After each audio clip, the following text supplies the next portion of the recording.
All right there, and welcome to September. Before we start, I must apologise if I sound a bit weirder than normal. I'm full of bloody cold. I've got a sore throat, my nose is running, my head's killing me, and yeah, I'm not good. So if I sound weirder than normal, it's because I feel weirder than normal. But anyway, we're back on regardless. Yeah, September. Normally, when it gets to September, as somebody who looks after fisheries, you're sort of counting your blessings that you've gone through the blazing hot summer unscathed, or hopefully that's what you're doing anyway. But this year has been quite mad. We never really had the heat wave in the summer. We had a couple of hot months in June, but that was about it.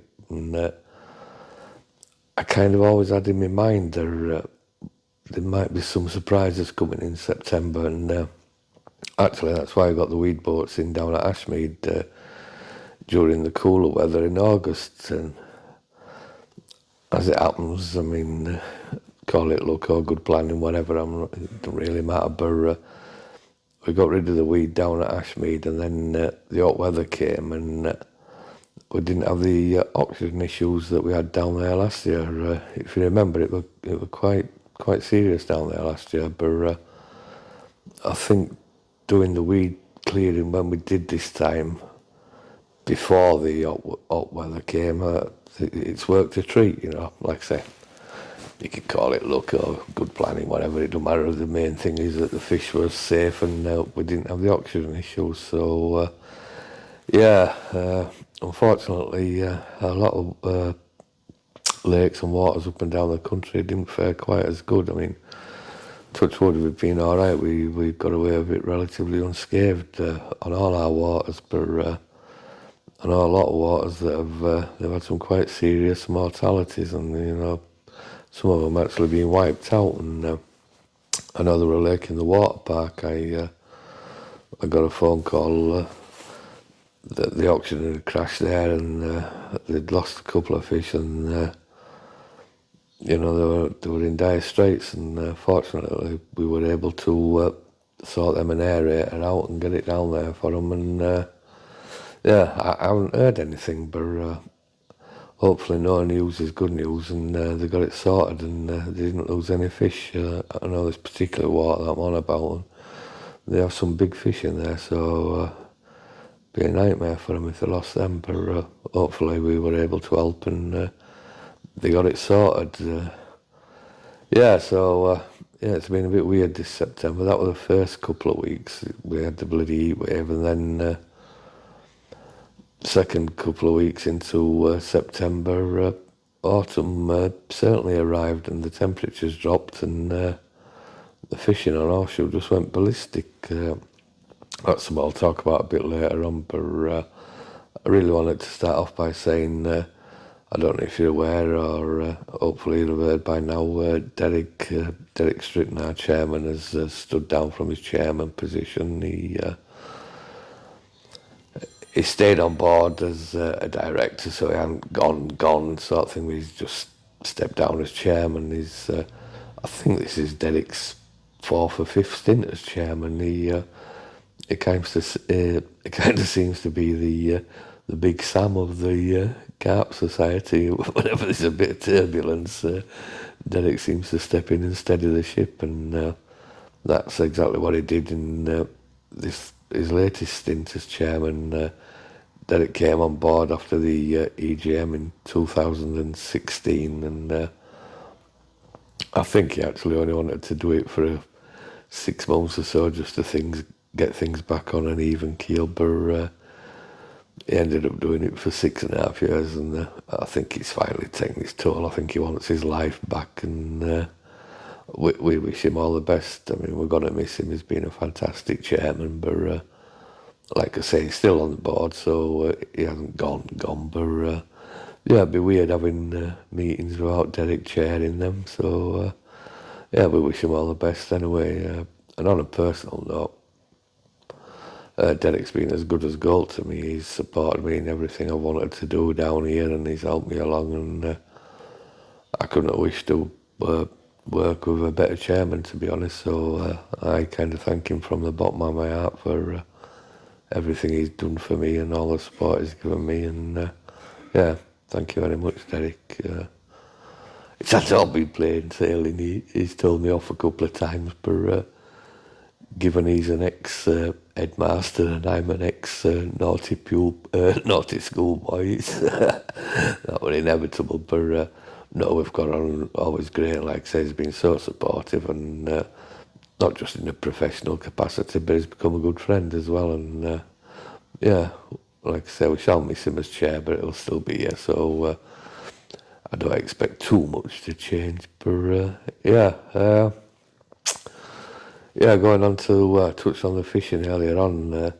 After the initial heat wave in September, I mean, the fishing slowed down on horseshoe during that heat wave, as you would expect. But along with the cooler weather came some fantastic fishing. I mean, there's been some great results out of horseshoe.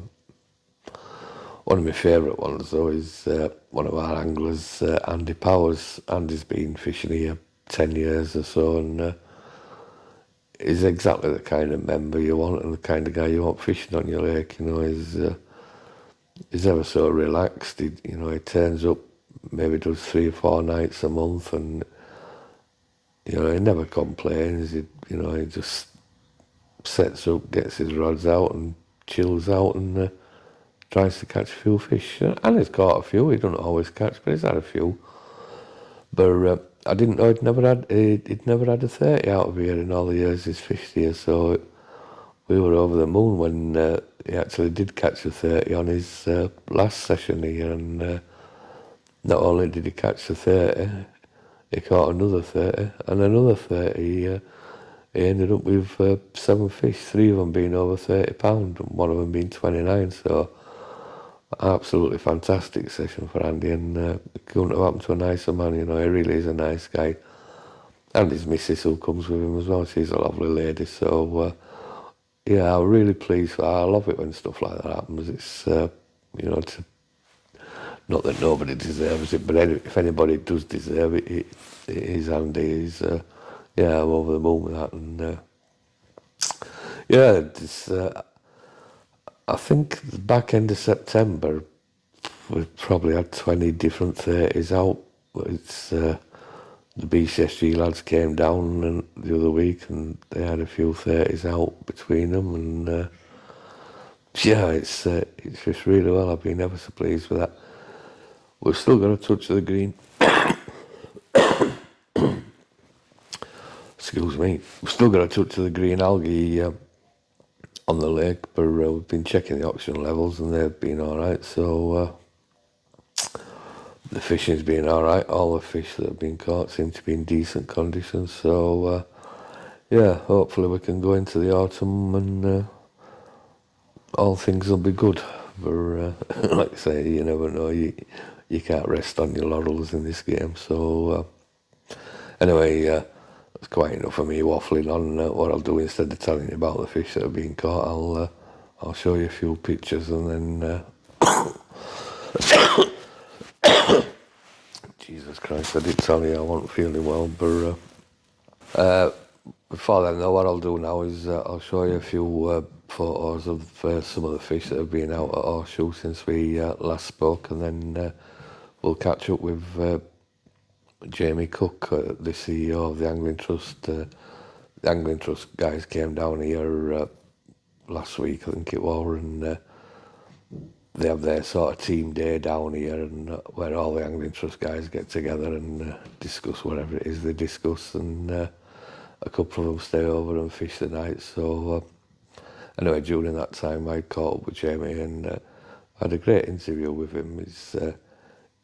Jamie speaks so well and is so passionate about what he does that yeah, the interview, I think it's really, really good. So I'll show you a bit of the Angling Trust Open Day, then we'll catch up with Jamie, and then I'll get back to you. Cheers.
Hi Jamie, how are you doing? Thanks for joining us. Well, thanks for inviting me, Miles. And you're staring into the sun there, so Uh, squinting away.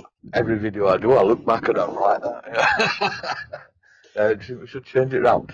No, we'll be all right. We'll be okay. Yeah, How are things with the society? All seems to be going well. yeah, pretty good. Yeah, it's not been a bad year. Touch wood, it's not over yet, but yeah, it's. I was saying earlier on how much the weather affects things every year. You sort of never appreciate it when you not just angry, but when you're sort of not looking after fisheries. It's sort of, oh great, it's sunny and stuff, Yeah. and now I'm like, oh crap, it's sunny. Where the fish going to be all right?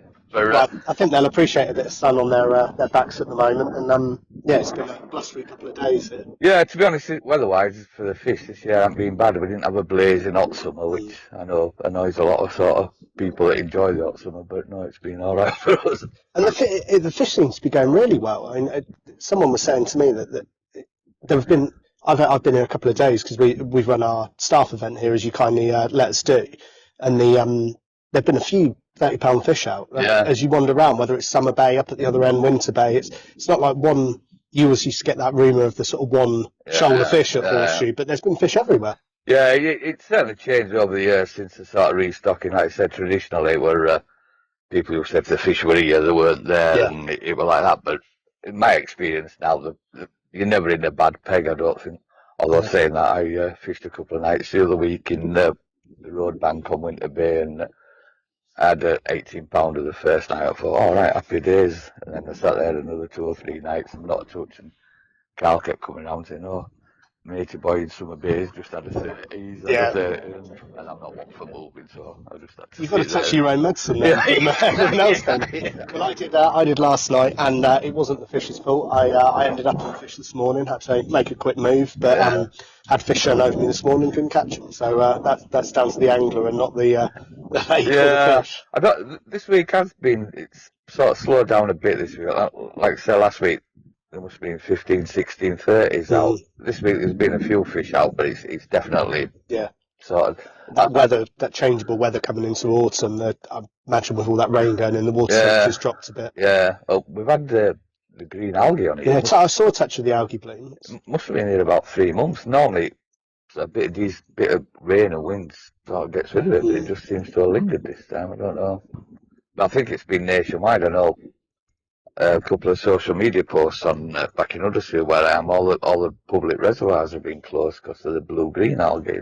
Not for fishing, but you know, for dog walkers and stuff. So, well, I mean, it's still got the clarity though, has it? It's not got the sort of tap clear that you sometimes get, but you've still got a good couple of foot of clarity. Yeah. And the fish still, the ones that I've seen, still look in tip-top condition. Yeah, we've been checking the oxygen levels, and they've always been great. So yeah, it's just one of them things, I suppose. Yeah.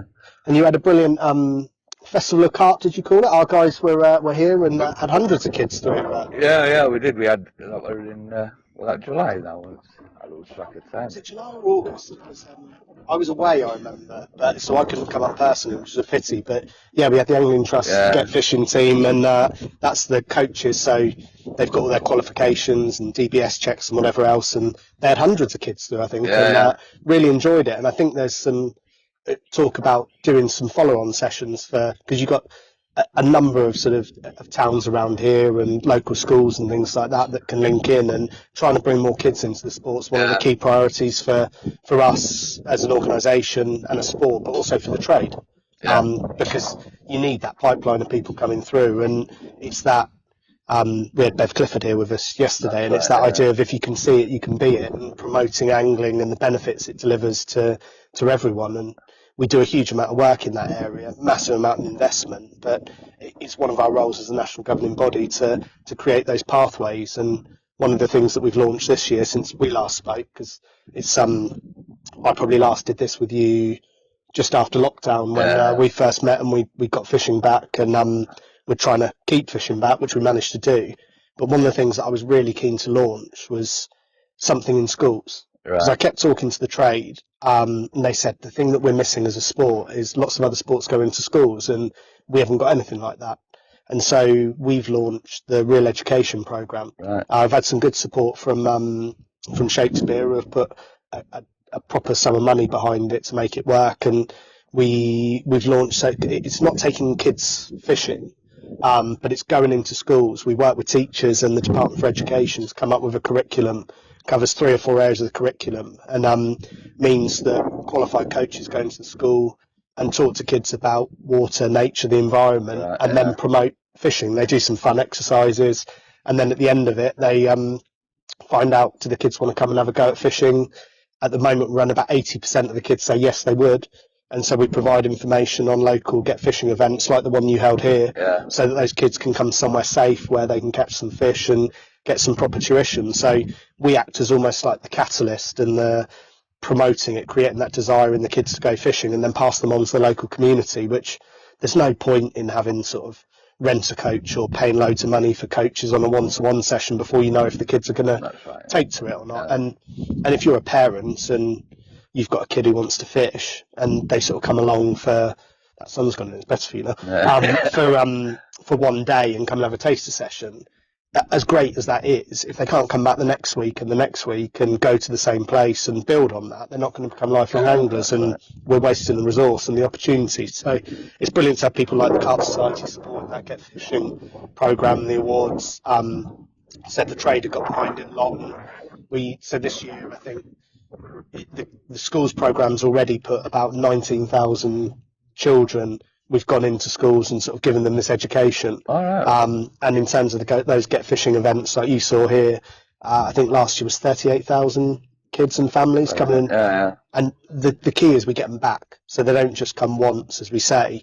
So we run this kind of like the Duke of Edinburgh Award for anyone who knows what that is. But for fishing, the Get Fishing Award, so you get a bronze, a silver, a gold. And the bronze is sort of coming having your first go. Silver's sort of starting to develop, thinking about tying rigs or looking at using a disgorger and shotting a float. And by the gold, you've got children sort of casting for themselves, playing fish for themselves, unhooking them, understanding a little bit about fish care, which I think is really important at a young age, and really get them to the point where at the end of the gold you could say this child might need a bit of help and support, but they could credibly go out and give themselves a chance in the right venue to be catching fish, and we know that people are more likely to stick if they catch fish. I mean, even if they don't stick, if you've got them at that age and you've sort of got them into fishing, they might have 3 or 4 years in the wilderness then, chasing women and what have you, and whatever, but then they've got that to fall back on, haven't they, when they sort of start thinking. It's really interesting you say, and you're absolutely right. So you take, I know it's not a fishing example, the National Trust. So loads of kids go to National Trust properties with their parents, and then the time that adults join the National Trust is when they're kids again. And you see it with fishing. We saw it through COVID. Is people coming back to fishing.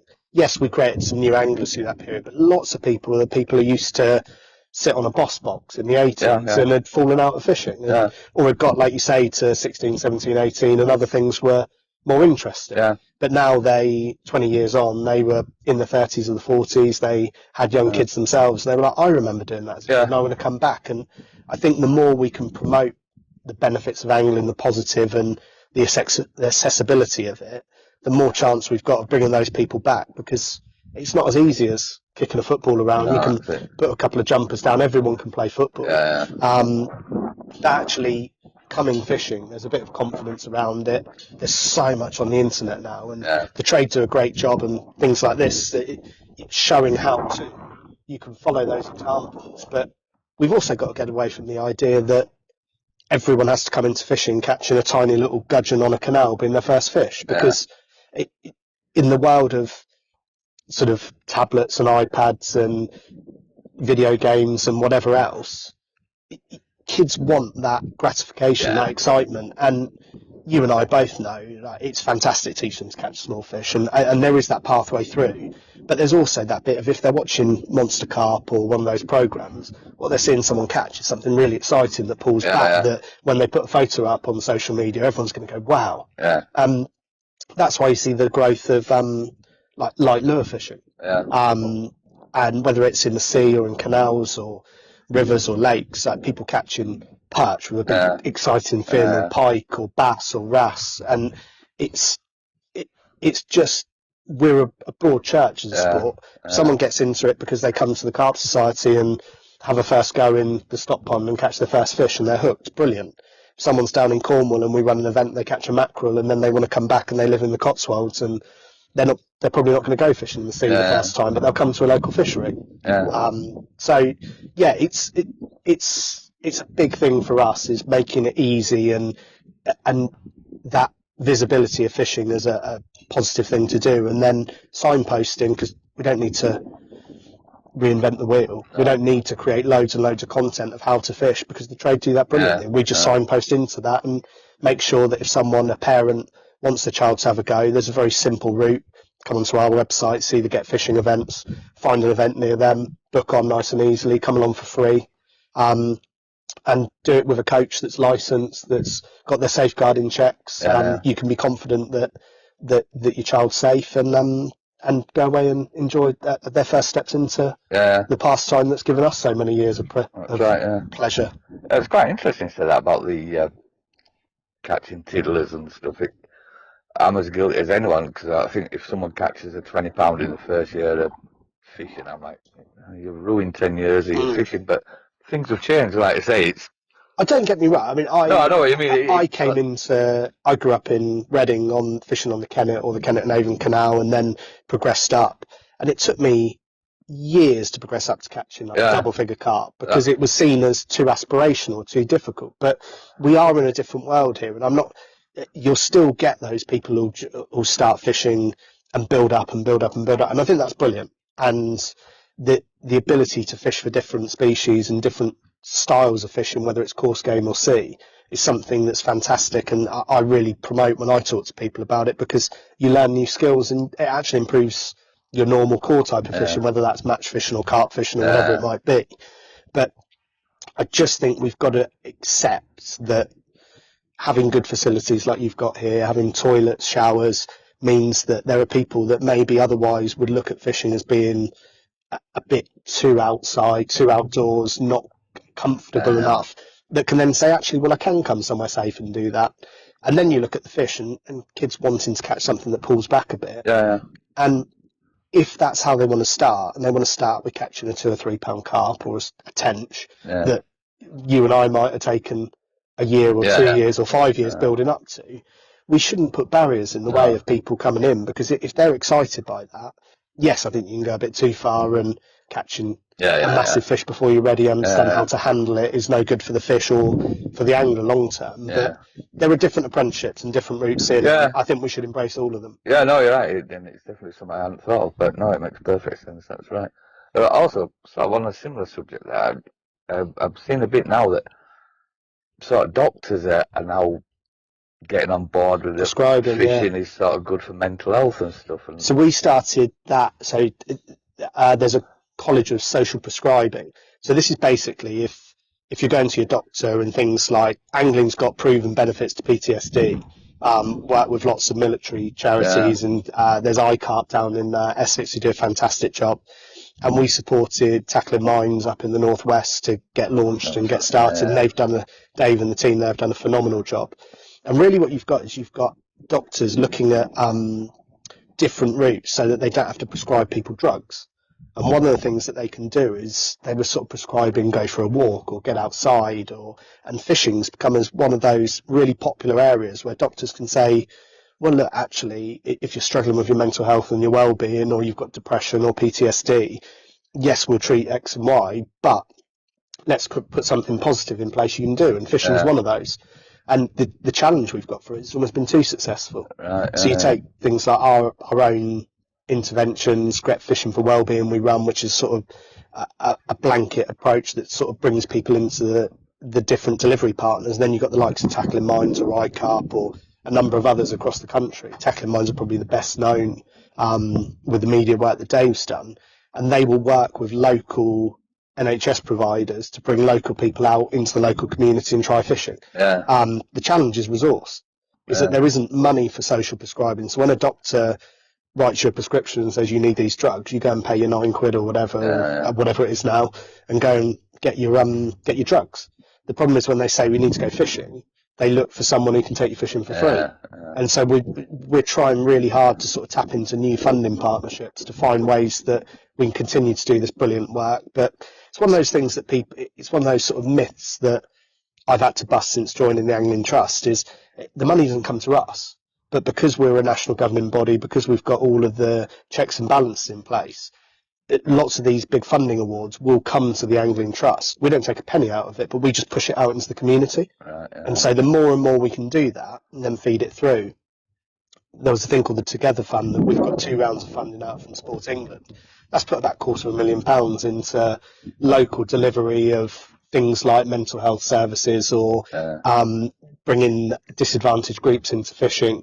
That again, we administer it, we push it to the right projects that fit the bill, but it's Sport England money that comes in the door and goes straight out to the community. And the more we can do that, the more we can deliver services and benefits to the clubs and the fisheries. Yeah, I think that's a great thing that it's been recognised as, being good for your mental health. It is, isn't it? You know yourself, you can be up to here when you go fishing and you're sat in the bivvy or on the bank for a couple of days and they've gone, haven't they? I mean, I grew up on the council estate in Reading. I had lots of friends at school that turned to different forms of recreation or different things, and I'm not sure if I had fishing whether I'd have been as successful or as happy as I am now. It gave me a release. My dad passed away when I was younger, and I remember throwing myself into fishing because it's what I shared with him. Yeah. And there are so many stories, whether it's anecdotal or now proven, which are really adding strength to our bow of the benefits that fishing provides. And it's all sorts of fishing. Some people want to watch running water and stand in it and cast a fly for trout. Other people want to sit by a lake for 48 hours and immerse themselves in the environment they're in there. And again, we're a broad church as a sport. If you want to go and stand on a breakwater trying to catch mackerel, or fishing in a marina for mullet, or if you're lucky enough to be able to go out on a boat or charter boat, or fishing somewhere beautiful like this in the Cotswolds, it takes you to places that other people don't see. It gives you experiences that others don't have. And when you see non-anglers come out and look at things like a full moon or a shooting star, or seeing a hedgehog was one recently. I saw 2 last night up here, and I was speaking to someone recently and they were saying, I haven't seen a hedgehog. My son or daughter's never seen a hedgehog. You think, well, anglers are really lucky in the environments they take us to. And I think the more we can tell that story in the mainstream media, the more we can promote the benefits of angling, the Get Fishing for Wellbeing, the Angling for Good, the new Fishing for Good, the new 5-year strategy we've launched this year is the Angling Trust. Gives a bit of accountability to our sport so people know what they're investing in and what we're driving towards. Helps get behind those initiatives.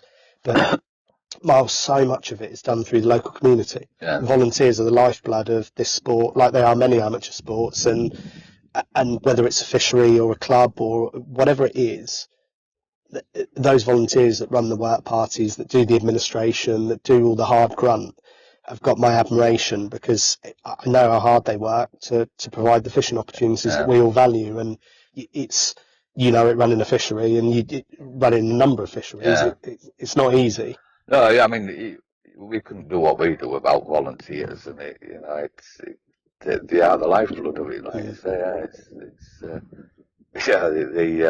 they're often sort of underlooked, aren't they, in the great scheme of things. But without them, well, you couldn't. Like I say, I've got 4 lakes and 4 stock ponds to look after them. There's no way on God's earth I can do that without good people helping you. And you look at, so coaches, brilliant example. People go and do their level 1 or level 2, which gives them the insurance and the protection that they've got their safeguarding qualifications. Because it's protection for the kids and families fishing, but it's also protection for the coach. You know, the world that we live in now, you've got to cover your back, and we've got to have the support and making sure they're insured properly and the right coverage. But enforcement's a massive area. We know the Environment Agency are running threadbare. They're not doing what we as anglers all might want in terms of fisheries enforcement, because they're limited in resource. So with the voluntary bailiff service and us, we're doing more and more work with clubs now around training their bailiffs. Things like rod licence evasion, because every penny that comes out of the rod licence goes back into fishing in some way. And it's not always obvious how that's being spent, but we're doing more and more to help the Environment Agency showcase that and actually hold their feet to the flames a little bit where we think they should be more transparent and doing more. But having 500 of voluntary bailiffs, we're starting to work with clubs and fisheries to say, really simply, no, you're not warranted EA bailiff. But you can make it a condition of fishing somewhere like here or fishing on the club water that in order to join the club or come and fish here, you have to hold a rod licence. And you're well within your rights here if anyone shows up and you decided to do that, to say, right, you can't book on until you show your rod licence.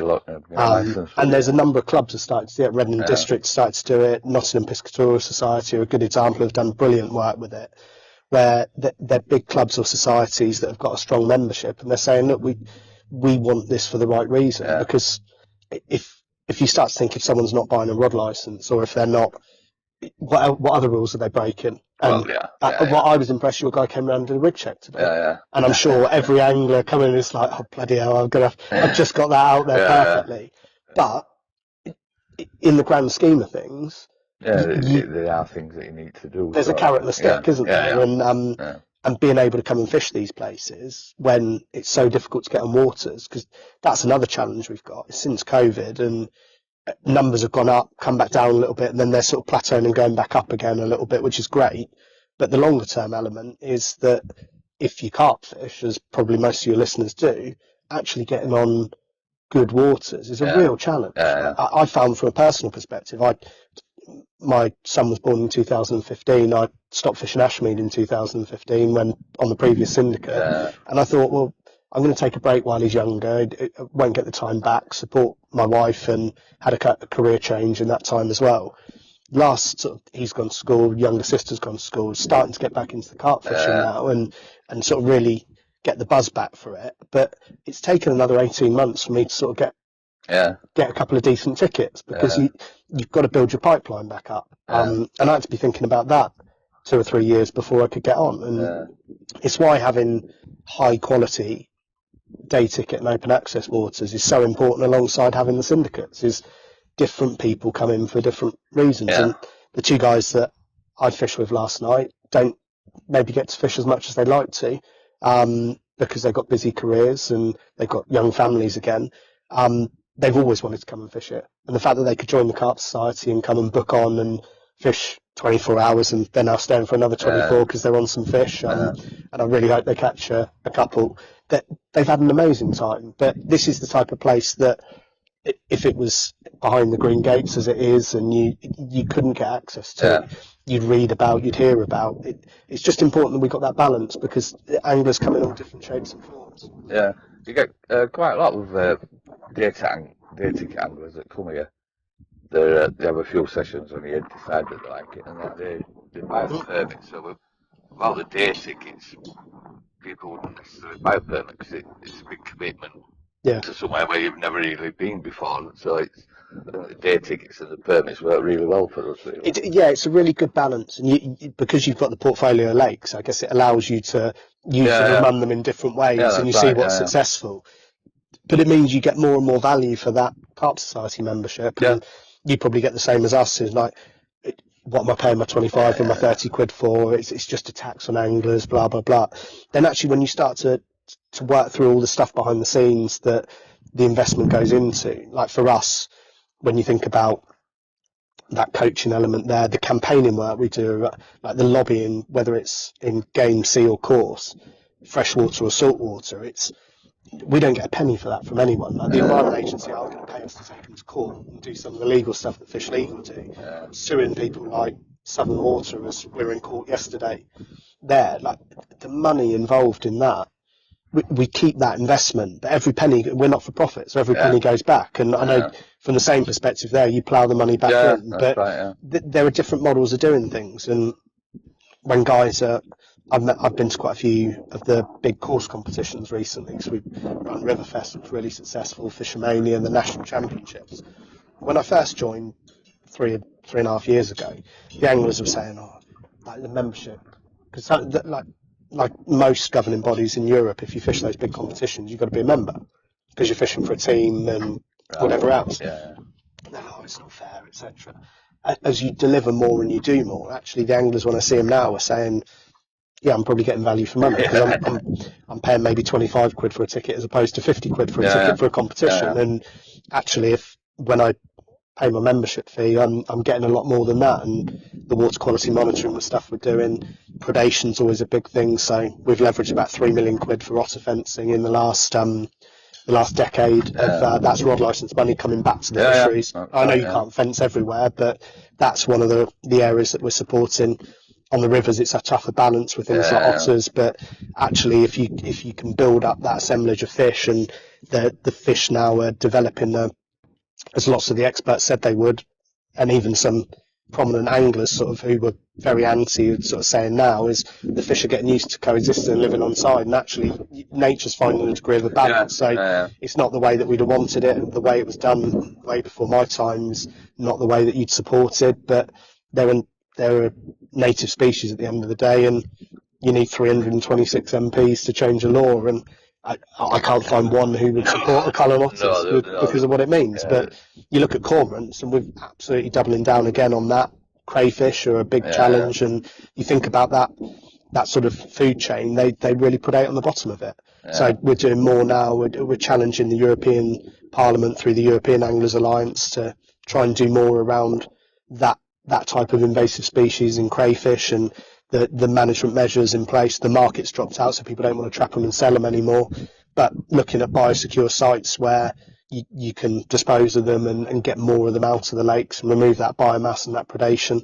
And cormorants and goosander, we're fighting big fights. And as anglers, we could have a massive voice if we could unite and get behind the Angling Trust or Fish Legal or a single body on these campaigning issues. But we're up against the RSPB, and we are more than punching our weight in that fight and fighting it as hard as we can. But it's a big challenge. They're a powerful sort of lobbying organisation, aren't they? Really, they carry a lot of votes in political sort of terms, don't they? It's sort of, you're on about sea fishing. I must mention when you were here the other day, I caught the lady in the room, the Angling Trust lady, talking about sharks and shark fishing.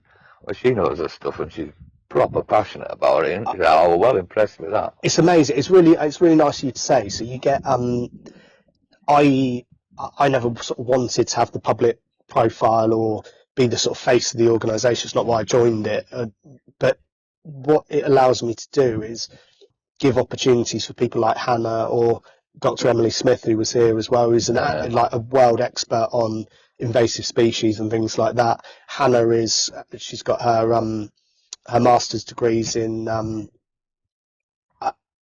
marine biology of some specific description. She'll kick me for not knowing what exactly it is, but she's studied sharks for like decades. She gets invited to international conferences, speak on it. She's an expert. But then Hannah coming to work for the Angling Trust, which is all paid for by that membership fee, means that we've now got recreational sea angling recognised as a stakeholder for the first time ever in the Fisheries Act. So you think about things like bass and management plans. Everyone for years has said, well, the commercials take too many bass, they're too small, they've got a longer season, the recreational angler, we're being penalised. All of a sudden we've got a seat at the table. And having someone like Hannah who's knowledgeable to take that seat at the table, put the right arguments across and present it positively will have a massive impact for sea anglers.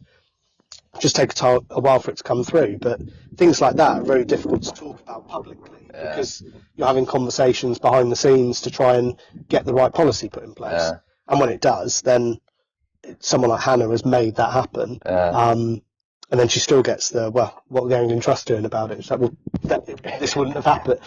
It's difficult, isn't it? Because you can't ram every story down everyone's throat. But there's some really good work that I'm really proud of goes on behind the scenes, and there's a lot of it goes on. And often, if you're an angler, you're sitting there thinking, well, how does that impact me? I'm sitting on my syndicate lake or my club lake, and I don't see the impact. Then you might look round and see a new section of otter fence that's been repaired, or you might see a kids session, or you might see the work party running, and they're like, well, we've got health and safety concerns around the work party, so we'll help the clubs with that. Or there's loads of different ways in which you can help, and like the access to fishing is a big one. You look at Nottingham Anglers, and it's still ongoing with Attenborough Nature Reserve, but Nottingham Wildlife Trust saying that fishing wasn't compatible with their view of what conservation, and down in Sevenoaks we had the issues there with Kent Wildlife Trust, that we're able to step in and support the local club to get positive resolutions. And I know that particularly down in Sevenoaks, there's a bit of give and take. They've opened up some new swims which the anglers really value. They've given up some areas which the anglers valued less, but the bird watchers valued more. They want to get beavers on that site. So they've been able to talk to the angling club locally with the Beavers Trust about, well, look, keep them away from here and keep them over here. And we've managed to convince, I hope, Kent Wildlife Trust into putting in a sort of a beginner's platform and pond dipping bit with access for kids to come and have a go at fishing and catch their first fish. And if we can do that type of plan and help the club with that, it safeguards the specimen fishing and also creates more amenity on the site for more kids, more families, and more anglers to enjoy it. But at the end of the day, when you see one of these wildlife trusts or someone else saying fishing is not compatible with our view of conservation, anglers are kind of the original conservationists, and we've got to present and be positive about anglers being part of the solution, not part of the problem. You take someone like Paul Whitehouse and his programme, who's a great ambassador for the Angling Trust, and I was with him the other week. Paul pays his membership fee every year, like everyone else does, because of the work that we do. But him and Bob have done more for promoting the positives of angling than almost anyone else. And rank and file anglers who fish might sit and watch the programme and think it's not really about fishing, but everyone who doesn't fish, who watches it, leaves with a smile on their face. And if we can stay in a positive place where people think about fishing and it puts a smile on their face, some of those bigger threats to other pastimes and sports should stay at bay for angling, because we are a positive on people's health, their well-being, on the environment, and we've got to keep reaffirming that message. I was talking to someone the other day who I hadn't seen it myself, but some of the Paul Whitehouse stuff, he was saying he were talking about the pollution and stuff, and he said the way he presented it, but like just anybody could understand it, he was showing graphs, thinking about pollution and stuff like that and stuff, and he was sort of well impressed with that. Yeah, we do a huge amount of work in that area. We've got the Anglers Against Pollution campaign. We've got the Water Quality Monitoring Network now, so now that's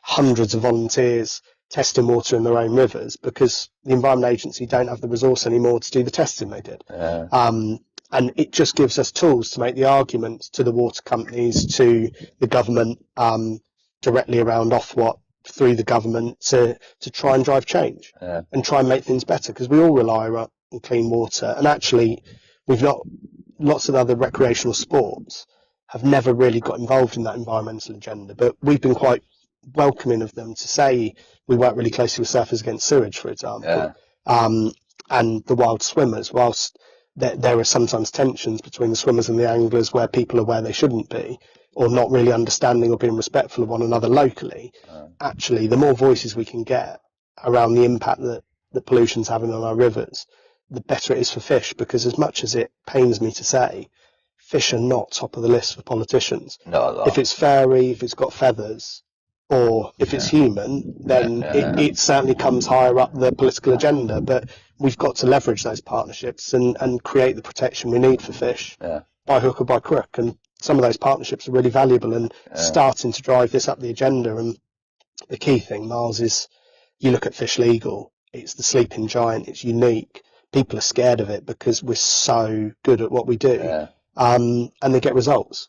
And having the legal teeth to be able to drive change around some of these things and hold feet to the fire, whether it's the government, whether it's the Environment Agency, whether it's the water companies, or whether it's local agricultural pollution. And we know on lakes and carp lakes, often it's that. It's the farmer, or and someone's like a cesspit or a slurry or something's gone in and it causes damage.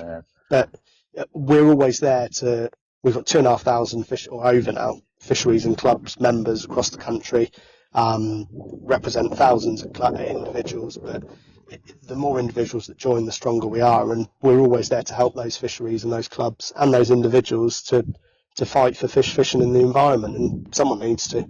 Going back to what you were saying about the what do people get for the money, I know myself from experience, you get into a legal battle, your money can just go and it's out of most people's read stuff. And we indemnify the clubs against adverse costs. So that means if you're a club and you're a fish legal member or a fishery like you guys are, and you get one of those big legal challenges, it goes to the Legal Advisory Council, which again volunteers who support the paid for lawyers that Fish Legal has, who are professionals and brilliant at what they do. And where we can take up the case and there's a legal challenge for it, then we will, and we make sure that all of the damages come back to the impacted club and you don't have to pay a penny for it. And so you think about, for the cost of Fish Legal membership against what costs could be, whilst it's not an insurance product, it's a legal product. When you think about it as what would happen if, you've been through it, what happens if something catastrophic happens with one of your waters, if it can take to rebuild it, and not having the sort of professional support around makes that process all the longer and actually all the more stressful for the club committee or people involved, because you're the ones that are getting it in the neck from everyone. But you're used to that, and you're not wearing your tin hat today, Miles. So that's right. Is Fergal Shark involved with the angling? Yeah, he's an ambassador. He's been an ambassador for years. Yeah, he's we're doing more work with a group called River Action now, set up by a guy called Charles Watson, and he's on the advisory board there. That's a sort of wider thing that pulls lots of different interests together. So we tie in with them on some of the work that they do, and Fergal's been an ambassador for years. If anyone's sick, there's a nice video of him out fly fishing talking about pollution and the angling interest and why what we do is important. That's what I've seen. I just remember him in his park and going, Jimmy, so I think I see him now, I think, oh wow, fair play. He's a powerful voice, Fergal. He's got a strong following, and he's beaten the drum for that, sorry, it's the pun, but for that agenda for a long, long time. And it needs people who have got that reach to...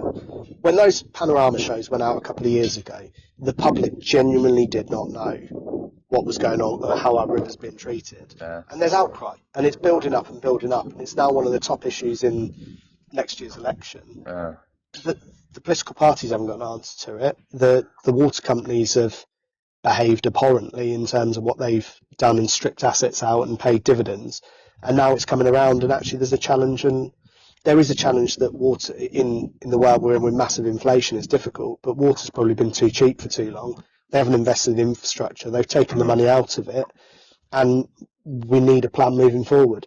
So ourselves and Wild Fish, who used to be called Salmon and Trout, put forward a broken water system report last year with some suggestions of things that could be done. So again, that sort of real high level representation to the government at the highest level to ministers is just, angling needs that. If we don't have it and we don't do it, no one will. Well, you'll just get walked all over. So it needs to be done. There's a lot of grunt behind the scenes, stuff that isn't glamorous, but it's important someone does it. And when you start to talk to people about the 30 quid that they pay for their annual membership and they start to layer it up, they're like, actually, there's quite a lot that you do. And it's nice to be invited to come and have a chat, because the guys that are listening or watching this probably don't think about it day to day. So no, thanks for having me on. No, you're welcome. And just finally, like you touched on it earlier on that I first spoke to you during the COVID when you just started as the CEO, just got fishing back.